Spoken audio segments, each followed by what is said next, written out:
el hombro derecho y el varón el hombro izquierdo. Vean los movimientos de la mujer. Y cuando el varón comience a mover, cuando se le pide al varón que comience, miren, miren, independientemente de lo que hagan, ¿no? Extensión, abducción o rotación, cuál de los dos tiene más movimiento? Esa es la pregunta primero, ¿no? Quizás la mujer expresa más el dolor, tiene razón en eso, pero no hablemos de dolor, sino hablemos del examen físico de nuestro paciente. Listo, a ver, entonces, ¿con quién estamos? Cristian, buenos días. Buenos días, doctor. Hola, Cristian. Cristian, ¿cuál de los dos tiene menos movimiento? El número dos, yo he visto. Bueno, el varón. El varón. Silene, buenos días. ¿Cuál de los dos tiene, aunque ahorita ya te has unido? Evelyn, buenos días. A ver, Evelyn, ¿cuál de los dos tiene más movimiento? Doctor, buenos días. En lo poco que he podido ver en lo que se ha estado cruzando en internet, me ha parecido la mujer.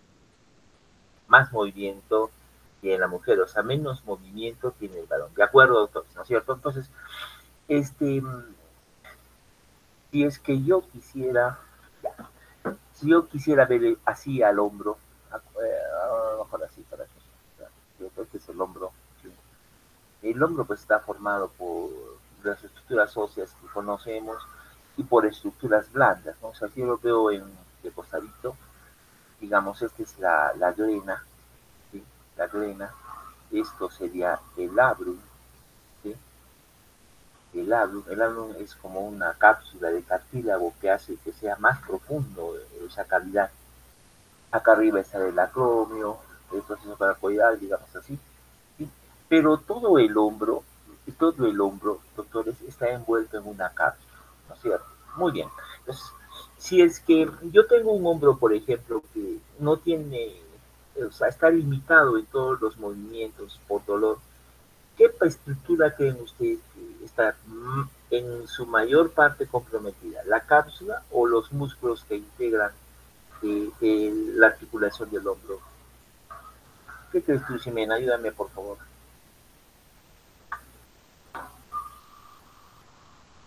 Ah, perdón, Shamara. Otro nombre. Shamara, ¿qué crees? Cuando todas las estructuras, cuando no hay movimiento hacia ningún lado, digamos así, cuando yo examino, eh, ¿qué crees tú que está comprometido? ¿Un músculo, dos músculos o la cápsula? Shamara. Mm, La cápsula, doctor. Correcto, ¿no? Porque engloba toda la articulación. En cambio, si un solo músculo estuviese comprometido, uno de los movimientos tendría mayor dolor, digamos así. ¿Sí? Ok, entonces, ¿por qué es importante esto, doctores? ¿Por qué es importante y por qué hemos tomado un tiempito para reflexionar al respecto? ¿Por qué? Porque cuando viene un dolor de hombro, cuando les va a venir un dolor de hombro, y es una patología frecuente de lo que es la consulta externa, cuando tengan ustedes su consulta externa, tenemos que pensar en varias patologías, ¿sí es cierto? Varios problemas, ¿ya? Pero si es que yo tengo todo todo el hombro comprometido, estaré pensando, por ejemplo, en un hombro congelado. Si tendré, pues, eh, ¿qué se llama? Comprometido toda la cápsula, ¿sí? Al hombro congelado también se le llama capsulitis activa, ¿sí? Entonces pensaré en un hombro congelado, ¿sí? O pensaré de repente en una artrosis, o sea, porque se está comprometiendo toda la articulación, ¿no es cierto? Pero si solo me refieren un movimiento que es el que más se está comprometiendo, entonces pensaré en un problema de inflamación. De, ajá. Entonces, cuando la limitación es masiva, es toda la articulación, la artrosis, capsulitis a veces. Y solamente un movimiento pensaré que es uno de los términos que se está comprometiendo. ¿Sí? Entonces ya tengo una perspectiva dentro de lo que es mi diagnóstico clínico. Pero la epidemiología, doctores, edad, epidemiología según edad me hace pensar en cierto tipo de problemas, ¿no? Entonces, cuando yo tengo, por ejemplo, paciente joven, tengo vasculitis.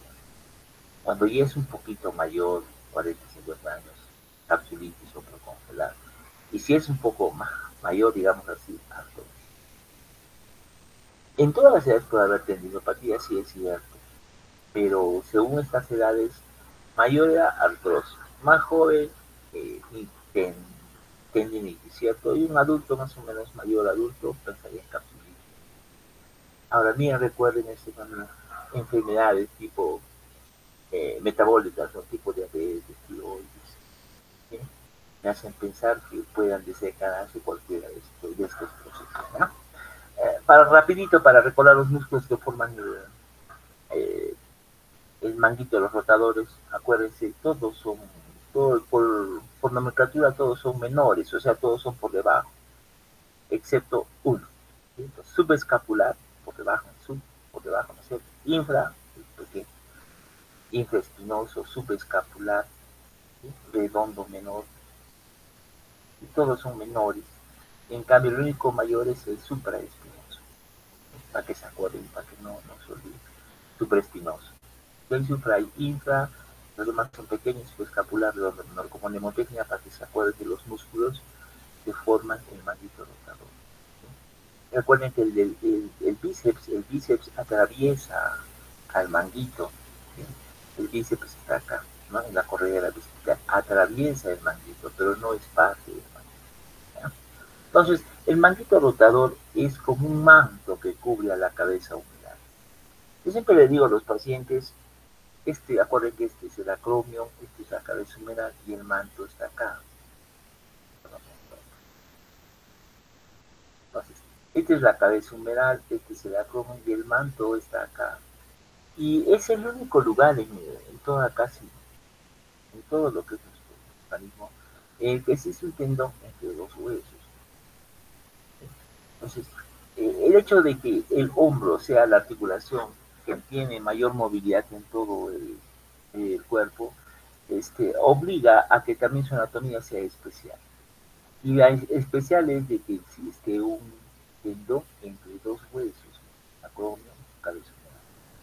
Y en ese espacio, en esa articulación, pasa un tendón, el manguito rotador.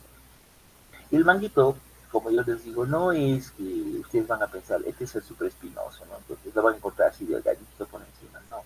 El manguito es como un manto, como una telita que cubre toda la cabeza. Y dentro de esa telita existen engrosamientos que corresponden al supraespinoso, al infraespinoso, al supraescapular, al tronco menor. ¿Sí? Es como un manto, y a ese manto lo atraviesa, hay un huequito por el que pasa el bíceps. ¿Ya? Entonces, cuando lo vean así, es el manguito del rotador, es el manto de los rotadores. Entonces, este bendito manto, o sea, le permite al hombro tener la movilidad que tiene, ¿sí? Entonces, cuando uno de los tendones se lesiona o el manguito se lesiona más en esa zona, el movimiento que hace ese músculo es el que está más comprometido o desencadena más dolor, ¿sí? Pero no solamente el manguito tiene la función pues de movimiento, sino también algo importante, que es lo que yo quisiera resaltar ahora, es la estabilidad. ¿Cómo así? Cuando el manguito está íntegro, miren, la congruencia entre la cabeza humeral y la vena es adecuada. Pero cuando el manguito se rompe, esa congruencia entre la cabeza humeral y la vena se pierde. Entonces no está en su sitio. Y eso condiciona un desgaste renal, ¿ya? Entonces, el manguito no solo es movimiento, sino también es estabilidad. Y cuando se rompe, esto se frota más de lo normal, se desgasta. Entonces, la artrosis es más frecuente. Por eso es importante revisar manguito, porque se pierde y eso desencadena cáncer, ¿ya? Entonces, siempre ha habido dolor de hombro, miren, desde qué años ya lo han estudiado, y desde hace cuántos años siempre dijeron, el supraespinoso es el que más se compromete, y ese es cierto, el primer músculo que más se compromete es el supraespinoso. También desde qué año ya comienzan a descubrir las lesiones, algunas consideraciones anatómicas, que está formada en su mayor parte por colágeno tipo 1, tiene buena cantidad de agua, y el espesor que es más o menos es un centímetro. Ujú. Pero miren, casi la cuarta parte de la población va a tener dolor de hombro en algún momento. Entonces siempre lo han estudiado. Pero hay un problema, no es un problema, sino la realidad es que siempre se estudiaron en Cadáveres. Todas las descripciones de lesiones de hombro fueron hechas en Cadáveres, hasta que aparece la cosa. Eso es lo importante de este estudio, ¿no? Entonces, el estudio de Yamamoto es importante. ¿Por qué es importante? ¿Y por qué marca un antes y un después? Porque Yamamoto comenzó a estudiar a vivos. Como ya apareció el comenzó a estudiar a vivos. ¿Y qué se dio cuenta Yamamoto? Que en una población de estudio, ¿sí?, había pacientes con rotura de manguito y sin rotura de manguito. Ajá. Pero, ¿qué pasó? Miren, cuando estudiaron a los pacientes con dolor de hombro, cuando estudiaron a pacientes con dolor de hombro, los pacientes sin lesiones de manguito también tenían dolor. Ups. Ajá. Entonces, en otras palabras, los pacientes con dolor de hombro pueden ser en pacientes con el manguito íntegro o con el manguito lesionado. Uh-huh. Y los pacientes sin síntomas, bueno, predominaban en los que no tenían, si es cierto, lesión, ¿no? Pero también los pacientes con manguitos rotos también no les dolía. Ajá, entonces, pues, ¿qué dijeron? Entonces, ¿qué es lo que concluyó Yamamoto? Yamamoto concluyó que, miren, que las lesiones del manguito rotador en pacientes por encima de 70 años, 80 años, en la mitad de la población existe ese tipo de lesión. A medida que la edad va aumentando, el manguito se va rompiendo. Entonces es una enfermedad degenerativa, se va rompiendo por el uso, digamos así, en la mayor parte de casos. Claro que si yo me caigo, por ejemplo, y lo puedo romper, es cierto, pero en la mayor parte de casos, en la mitad de la población, ¿sí?, ya adulta mayor, el manguito va a estar. Ajá. Entonces, ¿por qué yo resalto eso? Porque muchas veces en la consulta lo que van a hacer les van a tener una ecografía o una resonancia con el manguito roto. Y ustedes no le pueden echar la culpa de pronto que el dolor que en ese momento el paciente tiene es porque el manguito está roto. Porque de repente antes ya se rompió el manguito. ¿Sí?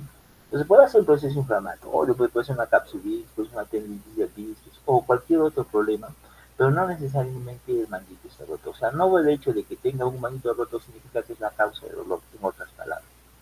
Peor aún si es que el paciente es mayor, ¿ya? Entonces, ese concepto hay que guardarlo. Ese concepto es importante. Es lo mismo que decíamos, a mayor edad, más frecuencia de manguito. Algunos otros factores, miren, algunos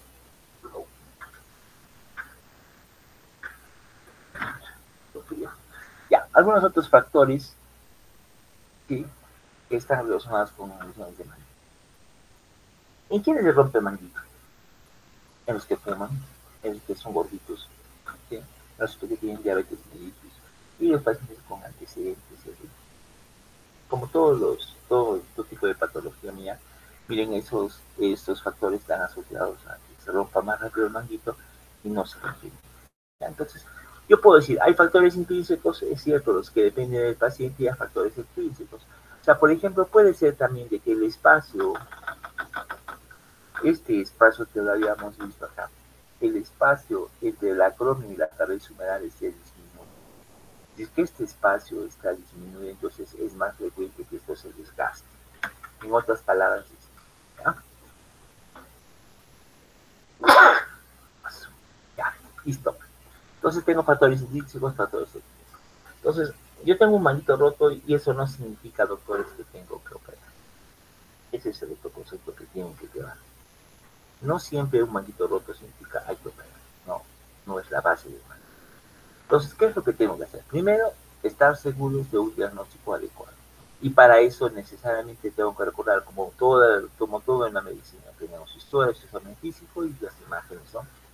La historia va a ser la anamnesis, ¿cierto? Entonces, la anamnesis, si ha habido un trauma frecuente o no, el tipo de dolor, la hora del dolor, y si se desencadena por ejercicio o no, como la señora. Recuerden la señora, por ejemplo, que veíamos en el video. El dolor es desencadenado por esfuerzo excesivo.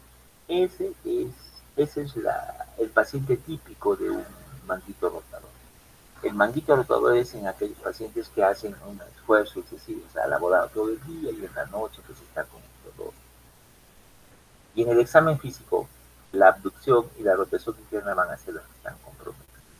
En imágenes yo tendré pues la ecografía y la resonancia como estudio, y definitivamente también tengo que tener mi radiografía para valorar mi espacio suprarrenal, ¿sí? Pero yo tengo ya un dolor de hombro, y tengo que hacer un diagnóstico. Y entonces me viene el otro concepto importante, que cuando ustedes tengan un dolor de hombro tienen que descartar esto, ¿sí? Patología de bíceps.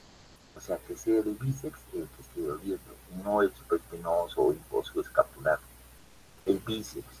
¿Y cómo van a hacer eso? Pues entonces yo tendré que descartar bíceps. Bueno, si tengo la ecografía y me dice bíceps, ya será bíceps. Pero si no tengo ecografía, entonces iré a mi examen físico, ¿sí? Ubicaré al bíceps en una corredera bicipital, lo presionaré en la cara anterior y diré, si le llegue, entonces es más bíceps. O de repente la articulación anteroclavicular, cuando yo la palpe, que hay una artrosis, por eso está doliendo, Dios mío. Entonces, el examen físico, doctores, me hace o me guía para descartar problemas en la articulación anteroclavicular o el bíceps, ¿sí? Lo que habíamos manifestado en la noche, represión interna, restricción, ¿sí? Asociado a esfuerzo, o sea, el dolor mecánico. Esto es patología del manguito. ¿Listo? Entonces, ya tengo mi diagnóstico, que tengo que valorar de edad, ¿sí? Cuánto del manguito está roto, ¿sí? Qué probabilidad tiene de cicatrización o no mi paciente antes de indicar cirugía. Pero antes de indicar cirugía, ¿qué es lo que tengo que hacer? Lo que tengo que hacer es mandar a mi paciente a terapia. La terapia siempre es la base del tratamiento en el caso del manguito rotador. Ya, entonces, ¿cuánto tiempo de terapia? Pues 2 meses, 3 meses, antes era 6 meses, todavía hasta 4 meses. 4 meses de terapia. Le mando al paciente a terapia. Si no responde a terapia, recién pienso en operar. Incluso hacer terapia lo pueden filtrar, sí lo pueden filtrar. Con corticoide, un lidocaína, un filtro, y ya. Acá. Entonces, vamos a recorrer. La infiltración con corticoide de depósito, como en el caso de la triamcidolona, por ejemplo, el triamcicor viene con el triamcicor. La triamcinolona, la infiltración de corticoides es la base de muchas de las patologías que hoy día vamos a revisar. El manguito rotador también tiene un espacio para la infiltración. Entonces, se compra su triamcinolona o su triamcinolona, la mezclan con lidocaína, puede ser parte por parte, 1 centímetro por 1, 1.5 por 1.5, y lo ponen en la articulación, con los cuidados de la cicatrización. Y es que no mejora con la técnica. Entonces, la infiltración sí tiene lugar. Entonces, hago mi terapia. No respondo recién pienso otra vez. Recuerde que el examen físico me va a hacer pensar que no hay compromiso auricular, que no hay contractura capsular posterior o una capsulitis adhesiva. Recuerden al señor, o sea, todos los movimientos están comprometidos. No, entonces es una capsulitis. Si no funciona, cirugía. ¿Cómo mido la ruptura? Ahora tenemos por resonancia, ¿no? O el cobra. La otra lección que es por sobreuso que el día de hoy debemos recordar es la lesión alrededor del core, ¿sí? Entonces, si es que es interna o es externa. Interna, ¿por qué? ¿Por qué interna? Porque miren, los tenistas cuando jugamos, ¿quién juega tenis acá? De repente algunos. Cuando se juega tenis un frontón, que es más fácil, pero, ¿qué es lo que hacemos? Lo que hacemos es el pegue de la raqueta, digamos, contra la bola, o sea, fuerza, hacia adelante, no el pegue es hacia adelante, o sea, en otras palabras, es en flexión, lo que Rafa en esto hace, en este deporte hace es pegar hacia adelante, ¿no es cierto? Entonces los flexores son los que trabajan y los flexores se insertan en la parte interna del codo. Entonces el sobreuso de la flexión contra resistencia desencadena epicondilitis interna o codo de tenis, a diferencia del golf. El sobreuso en el golf es, ya se han visto, por ejemplo, es pegar con el palo, ¿no es cierto? La bola, pero es pegar en extensión, o sea, en revés del codo. Y los músculos que hacen extensión se insertan en la parte externa. Por eso es de que en el caso del golf se lesiona la parte externa, y en el caso del tenis, que es flexión, se lesiona la parte interna. Y de ahí pues surgió el término de epicondilitis del tenista, o codo del tenista, o codo del golfista. Esa es la razón, ¿ya? Entonces, es el sobreuso, doctores, para un determinado movimiento. Flexión en el caso del codo del tenista, parte interna, o extensión para el codo del golfista, parte, ¿ya? Entonces, el problema no es el codo, el problema es el movimiento de la muñeca, los extensores de la muñeca, que trabajan en una mayor proporción, ¿sí? Entonces, en la extensión para el codo del golfista, el segundo radial es el que comúnmente se lesiona, el extensor codo. Es el que más se lesiona. Tiene la incidencia 3% más o menos, ¿sí? Entonces, la inflamación donde se insertan los músculos flexores o extensores me define codo de tenista, codo de golfista. Para el caso del codo de golfista, el segundo radial o el flexor corto, ¿sí?, del carpo o muñeca es el que comúnmente. ¿Ah? Ya hemos visto la sobrecarga mecánica, ejercicios repetitivos. Cuando yo veo a la enfermedad, existe una fase precoz, una fase aguda. Miren que a veces esta lesión puede durar de 3 hasta 2 años, pero en la fase aguda lo que yo tengo que hacer es, entonces, cuando yo tenga un codo de golfista o tenista, la primera indicación es reposo, pero reposo en dónde, en la muñeca. No es el codo mismo que tiene que reposar, porque el codo es una expresión, digamos, de un sobreuso a nivel de la muñeca. ¿Sí? Entonces, ¿le podría poner una férula en la muñeca? Sí, podría poner una férula. Y lo más importante, esto es lo que sí necesito resaltar con ustedes. Para todas estas patologías, lo que yo tengo que hacer es descubrir por qué es que le está doliendo. O sea, cuál es el mecanismo, o cuál es la causa, o qué ejercicio está haciendo repetitivo, está condicionando un codo de golfista, o un codo de tenista, o un mandito de cadera. Les cuento, por ejemplo, los pacientes que, los niños, los obreros, por ejemplo, de construcción que tienen que estucar, desarmar, empastar, digamos, los techos, hacen hombro doloroso. ¿Por qué? Porque hacen un sobreesfuerzo hacia arriba, ¿no? También hacen epicondilitis externa. ¿Por qué? Porque la muñeca es la que juega, la muñeca en extensión es la que juega más con esa rotación. Entonces, ustedes tienen que darse cuenta, doctores, qué es lo que, qué mecanismo, qué enfermedad o qué actividad realiza el paciente y, y esa es la causa que ustedes tienen que controlar, porque si es que le dan medicamentos, lo indican y le ponen su yeso, todo lo que quieran, hacen lo que quieran, pero no descartan o no investigan o no descubren cuál es la causa, ese paciente va a revisar. Esa es el principal objetivo de su análisis, descubrir cuál es la causa que desencadena la enfermedad. Les cuento un ratito, por ejemplo, siempre lo cuento porque es interesante y es anécdota mía. Por ejemplo, yo digo, yo hice epicondilitis externa. ¿Por qué hice epicondilitis externa? Mira, en Huancaita donde yo trabajaba, en ese tiempo pues había una computadora ahí en el staff, ¿no? Y todos los días, cuando llegábamos a trabajar, como había más tiempo, jugábamos a plantas contra zombies. Empiezan a jugar también plantas contra zombies, han jugado.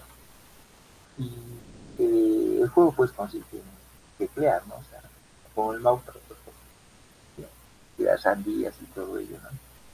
Cuando coge el girasol. Pero ese sobreuso, o sea, el hecho de jugar muy frecuentemente y en una posición no adecuada hizo de que yo desencadene, por ejemplo, el ¿no? Entonces, eh, el mensaje es, no necesariamente es trabajo, no necesariamente son actividades que me maten esfuerzo. El sobreuso en una mala posición, el sobreuso en una mala posición desencadena problemas insercionales. Puede ser epicondilitis, puede ser Kerbein, puede ser cualquier enfermedad, pero tienen que descubrir en su paciente qué es lo que está desencadenando esa enfermedad para frenar eso. Claro, yo tuve que dejar de jugar plata contra las hojas, ¿no? Ya lo dejé. Nosotros exagerábamos porque salía fue un ranking, ¿no? Todos los médicos ahí quién era el que se llama. Entonces, por ese ánimo de competencia hacíamos sobreuso, ¿no? Entonces, así, entonces, ustedes tienen que descubrir qué es lo que está este, condicionando la inflamación. Bueno, estamos en epicondilitis, entonces, ¿qué es lo que hay que hacer? Terapia, ejercicio de estiramiento, porque recuerden que eso se va a cicatrizar. Existen bandas para esto, ¿no? Miren que la banda es en el antebrazo, en la tercio proximal, no es en el codo donde se pone la banda, a fin de que aquí apriete a los músculos y estos no hagan mucho esfuerzo. ¿Sí? Puede ser bandas, puede ser terapia, si es cierto, puedo poner hielo, pomadas o medicamentos, así incluso podría infiltrar, ¿no? A fin de que desaparezca la inflamación, pero lo más importante es descubrir la causa, ¿ya? Descubrir la causa. Y la otra enfermedad que debemos recordar, que también es por sobreuso, que también es por sobreuso, es el Kerbein. Vamos a buscar un Kerbein.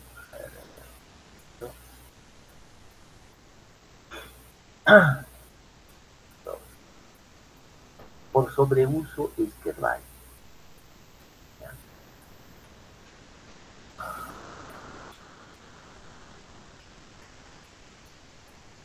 Vamos a ver el video de Kerbein. Es frecuente también Kerbein.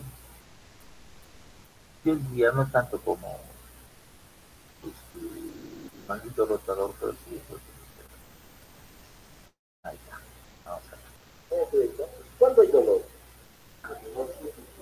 Ya. Y después, cuando levantas, ¿dónde te molesta? No, levanta tu dedo. ¿Dónde molesta? ¿Dónde te molesta?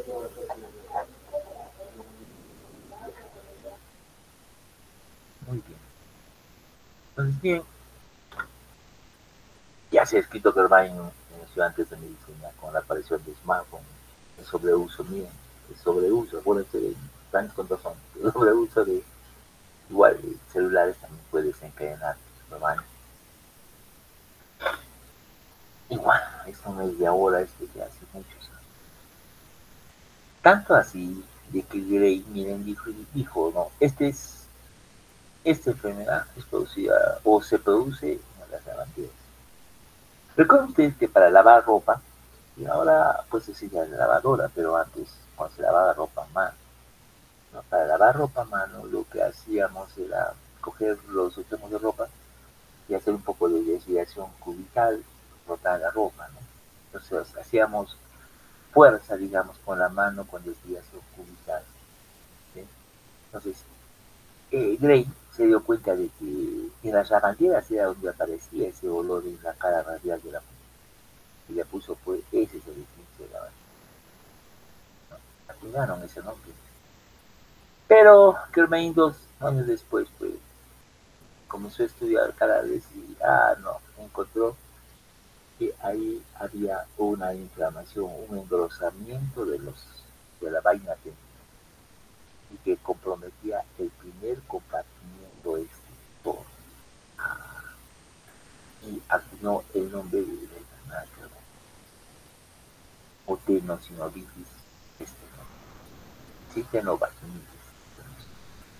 Entonces, en la enfermedad de Kerbein, el primer compartimiento es el compuesto. En el primer compartimiento extensor está el abductor largo del pulgar y el extensor corto del pulgar. O sea, en otras palabras, el abductor, o sea, los movimientos de abducción del primer dedo y extensión del primer dedo son los que están comprometidos, porque es el primer compartimiento el que está lesionado, es donde existe la lesión. ¿Ya? Entonces, pero anatómicamente algunos han descrito, ¿no? Han descrito, dicen, no, es que lo que pasa es que ahí existe una alteración entre el abductor largo, o sea, que ahí existe eh, ¿qué se llama esto? Que las vainas se parten, o sea, que en vez de ser una vaina hay dos vainas, por eso condiciona que haya inflamación, es una teoría. Pero lo que sí se deben llevar es que los tendones comprometidos son los del primer compartimiento, o sea, el abductor largo y el extensor corto. Por eso es que la prueba de Finkelstein es la que es positiva. Mira, para plantear a Finkelstein, desviación, flexiono el primer dedo, hago desviación cubical y desencadeno el dolor. ¿Ya? Entonces, por eso es que Finkelstein positivo significa un Kervalion o lesión del primer compartimiento. ¿Ya? Por esa razón, porque los tendones de los músculos abductor largo y extensor corto son los que están comprometidos. ¿Sí? Algunas cosas de patología, de la vida, más frecuente en varones que vienen embarazadas y las antes es mucho más frecuente. Recuerden otra vez esto, por trauma repetitivo, ejercicio repetitivo, esfuerzo repetitivo, es el factor desencadenante. Acuérdense de la bandera, acuérdense de planes contra los hombres. Eso es lo que ustedes tienen que decidir. ¿Sí? Y para Kerbay, para Kerbay, el tratamiento sí es infiltración de arranque. O sea, infiltración provoca una tasa de curación cerca del 90%. Antes que la inmovilización, lo que tengo que hacer es infiltrar. ¿Sí? Entonces, el tratamiento para Kerbay sí es. Otras cosas que ahora tengo que yo hacer digamos, pensar, síndrome de intercesión. Esto recuérdenlo bien, revísenlo por favor. ¿Sí? Y para lo que es el diagnóstico, estamos haciendo al revés. El diagnóstico, sí. El dolor, la clínica, prueba de Pinkerton, ¿sí? Es importante. Igual que para lo que es manguito, diabetes, enfermedades degenerativas, enfermedades sistémicas, reumatológicas van a condicionar. Es la mayor precisión, ¿no? Entonces, Kerbay es común, más común en gestantes.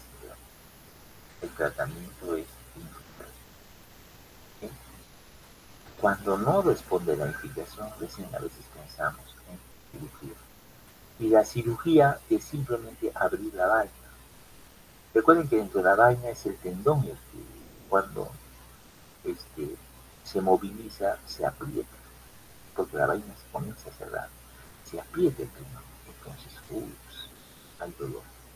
Entonces, al igual que para túnel del carpo, que ahorita vamos a realizar, cuando yo abro la vaina o yo despecho el túnel, el tendón se libera, ya no se comprime, se moviliza mejor y no desencadena dolor. ¿Ya?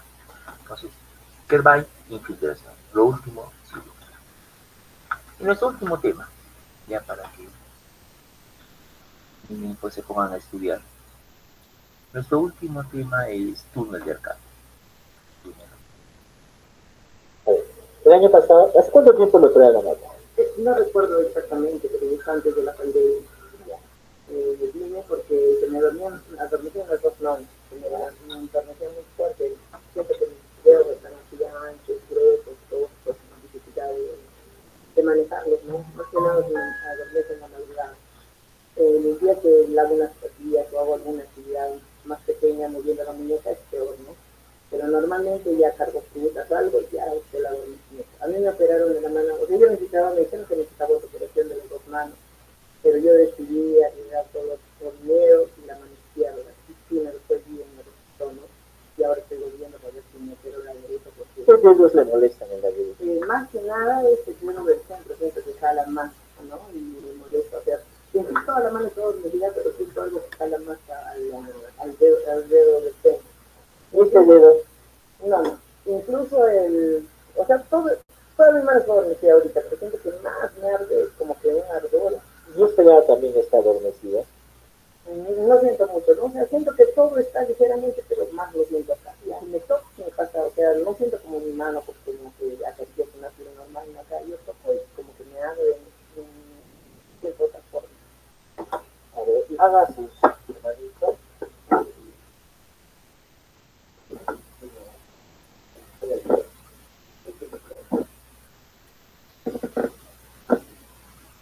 Ya ves.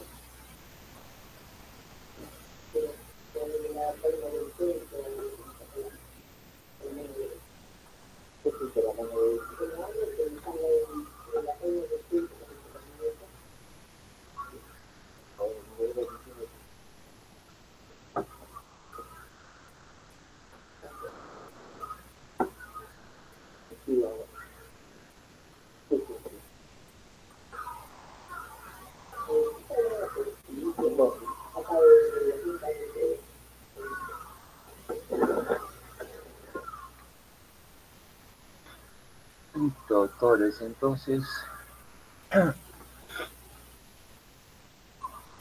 ¿qué hemos visto? Hemos visto esto. Un paciente que recibe adormecimiento en toda la mano, dice la señora, pero más se queja del tercer dedo, ¿cierto? Eso es lo que hemos visto. Un paciente con mayor molestias en el tercer dedo, pero toda la mano en sí. Entonces, recuerden ustedes que el nervio mediano en la mano tiene función motora y tiene función sensitiva, sí es cierto.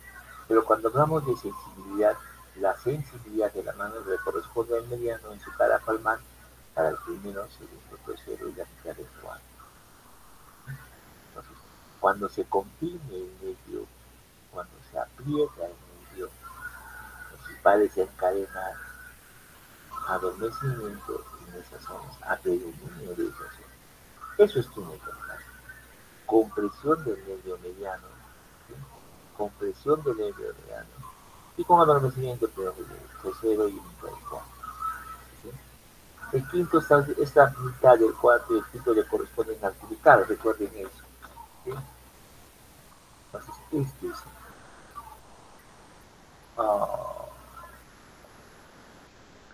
¿no? La bacteria. Más pegado, ¿no? A ver, entonces, miren, esto es importante. El túnel del carpo, por la ponerosis del ligamento carpiano, ¿sí? Como techo debajo del radio, del cúbito, tiene un contenido. ¿Sí? En el de esta muñeca hay un contenido. El palmar menor, el palmar mayor, el flexor largo del primer dedo y el mediano. Los tendones flexores, la arteria, el medio cubital. Pero cuando este espacio se reduce, se comprimen todas las estructuras. Pero la que más sufre el que más sufre es el nervio. Eso es lo que debemos guardar. El mediano es una estructura que cuando disminuye la capacidad del túnel, se comprime, se dematiza y da lo que es un síndrome de carpiano. Es síndrome, ¿por qué? Porque el mediano, la compresión no solo puede deberse a una sola causa, pueden ser varias causas. Puede ser, por ejemplo, que hay una fractura del nervio que pegó mal. Puede ser que en los flexores no salga pues un ganglión, ya está, un ganglión, pues aumenta ya. Puede ser de que el ligamento se engruese, disminuye la elasticidad, por lo tanto. Puede ser que aparezca un lipoma dentro, aumenta la compresión, aumenta el... Entonces, el síndrome de túnel del carpo es la lesión del nervio mediano por compresión. Segunda patología. Entonces, La comprensión de este me va a dar pues la sintomatología, ¿no? Bien, ahí tenemos, por ejemplo, algunas cosas de la epidemiología, ¿no? Más frecuentes en mujeres, pueden haber tumores, ¿sí? Que van a hacer traumas, que van a condicionar disminución de ese espacio, ¿sí? La población expuesta, ¿cuál será una población expuesta para túnel? Por ejemplo, son expuestos los trabajadores o los obreros que con los martillos, con los martillos en la calle, por ejemplo, están rompiendo las calles, hacen golpes repetitivos o con eso condiciona golpes repetitivos en la palma y esto puede desencadenar una inflamación del nervio.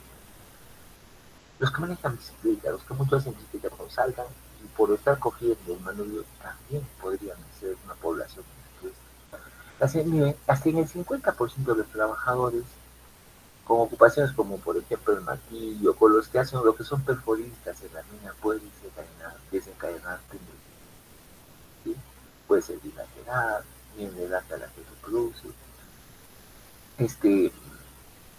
Su frecuencia más alta en mujeres, pero ojo que pueden dejar secuelas, pueden dejar secuelas. O sea, no, al comienzo es adormecimiento, después ya no pueden presionar sus huevitos y esa presión puede quedar como, esa disminución de la movilidad puede quedar como una secuela. ¿Listo? Entonces, bien, todo lo que puede pasar, esto condiciona lesiones o desencadena el túnel de la ¿sí? Una hipertrofia, tumores, variantes, artritis reumática, protitos, etc. Estos son los factores que también habíamos revisado. También habíamos visto el adormecimiento de individuos, ya saben por qué. ¿Sí?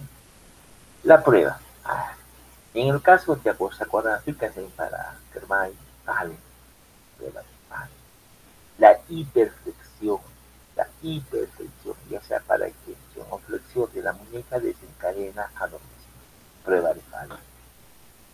¿Sí? Eso es lo que otra cosa revisa. ¿Ya? La hiperflexión me desencadena adormecimiento. Entonces, dorsiflexión o paniflexión aumenta la fricción sobre el ligamento, este se inflama y comprime el medio. Aumenta la presión dentro del túnel, por eso desencadena dolor, el signo de tinta. Tiene repercusión.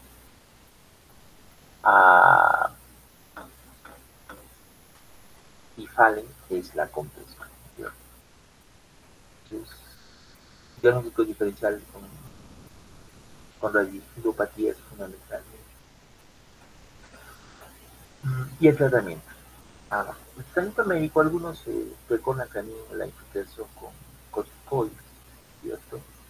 Pero los traumas no estamos en desacuerdo con infiltrar, porque a veces eso causa mayor cicatriz, mayor compresión a veces en él. Entonces lo que se hace es el estrechamiento quirúrgico, lo que les decía, no simplemente entras y liberas el túnel, lo paras, lo cortas, se queda abierto, como ya no hay mayor presión, entonces en el mediano se recupera. ¿Ya? Muy bien, doctores. A lo que ya para concluir, somos pocos. Recuerden que hay patologías que se desencadenan por el pulso excesivo. Aprendan. Ustedes tienen que descubrir cuál es la causa de ese uso excesivo, porque eso está condicionando el entorno. El uso excesivo, a veces, como segundo punto, asociado a atrapamiento, o sea, a compresión, puede desencadenar más fácilmente cuadro Irvine, o sea, no solamente sobreuso, no solamente sobreexposición, sino que también compresión puede estar asociada y eso desencadenar enfermedades, ¿sí? Como lo voy a decir Irvine y como lo puede sentir María. Pero todas las patologías que hoy hemos conversado, tienen en común esos autores, el sobreuso. Tienen que descubrir las causas del sobreuso. Si ustedes quitan la causa del sobreuso, su paciente pierde. Ustedes no quitan la causa de sobreuso, por más que hagan lo que hagan, por más que lo operen, por más que lo infiltren, por más que den medicamento más caro, los pacientes van a seguir teniendo el problema. ¿Ya? Entonces, solo yo quisiera que se acuerden de eso. Acuérdense al menos de los videitos, cómo es un túnel, cómo es un ferval, cómo es un maldito. Busquen la causa, quiten la causa, den antiinflamatorios. Y si no funciona, ya pues mandan los fármacos. Gusto, doctores. ¿Alguna pregunta? Que tengan suerte en su examen. ¿Preguntas? Me han aburrido. Creo que ninguna, doctor. Estuvo muy comprensivo. Listo. Ok. Gracias. Bueno, chicos, gracias más bien por su tiempo. Estudien artritis séptica, estudien fracturas expuestas. Siempre vienen preguntas ahí. Osteomielite. Siempre van a venir preguntas ahí. Entonces, este tema lo tienen que dominar bien. Ya. Listo. Saludos. Feliz Navidad. Feliz año. Que tengan una bonita fiesta. Cuídense. Gusto compartir con ustedes.